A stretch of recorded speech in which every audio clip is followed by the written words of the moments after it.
3000 करिब सांसद भए, 31 वटा प्रदेश प्रमुख भए, मुख्यमन्त्री भए, 30 वटा प्रदेश प्रमुख, 3टा राष्ट्रपति, 3टा उपराष्ट्रपति, गाउँ गाउँमा छोटे राजा बनाएर यो देश लुट्ने यी लुटेराहरूको विरुद्धको आन्दोलन हो। यो कुराहरु गर्दा एकजना मान्छेलाई रोजगारी दिन सकेका छैन अनि भन्छन् के थाहा छ, म आज सोध्न चाहन्छु यो आमसभालाई, 25 वटा केन्द्रीय अस्पताल राजाले बनाइदिनु भयो, तपाईले बनाएको हो कसैले?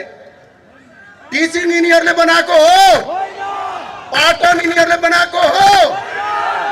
5 वटा विकास क्षेत्रका क्षेत्रीय अस्पताल यिनीहरूले बनाएको हो? 75-57 वटा जिल्ला अस्पताल यिनीहरूले बनाएको हो?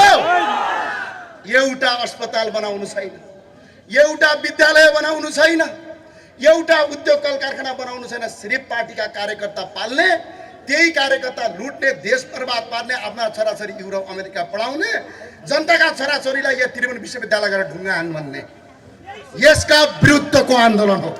त्यो भए हुनाले भन्छु म तपाईलाई, 24,818 वटा विद्यालय 2044 सालमा बनेका छन्। यो तिमीहरूले बनाएको हो? खुब भाषण गर्छौ कांग्रेसका गगन थापा र विश्वप्रकाश शर्मा जे हो। आज सुनाउन चाहन्छु, यो 24,818 वटा स्कुल र बाबुराम भट्टराईले पनि सुनुन्, राजाका पालामा पढ्न दिँदैन थियो भनेर जनता भट्काउने, उनै राजाका पालामा एसएलसीको बोर्ड फर्स्ट हुन्। ल यस्तो झुटो कुरा गर्ने, यी झुटा कुरा गर्नेलाई झन्डै 1440 क्याम्पस मध्ये आज 539 क्याम्पसहरू बन्द हुने अवस्थामा छ। एक वर्षमा 71,000 मान्छेले यो देश छोडेर अर्को देशमा पढ्न बाध्य छन्।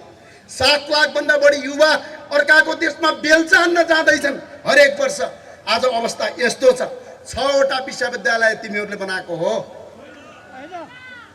त्रिभुवन विश्वविद्यालय तिमीहरूले बनाएको हो? संस्कृति विश्वविद्यालय तिमीहरूले बनाएको हो? काठमाडौँ विश्वविद्यालय तिमीहरूले बनाएको हो? एउटा विश्वविद्यालय बनाउन सक्नु छैन। आज देशको माओवादीका साथीहरूलाई मेरो अपिल छ, 10 वर्षको युद्धमा यो देशले 1 खर्ब 30 अर्ब रुपैयाँ क्षति बेहोरो आजको मूल्यलाई यदि मापदण्ड गर्ने हो भने 5 खर्ब रुपैयाँ यो देशको भौतिक संरचना ध्वस्त पार्यो।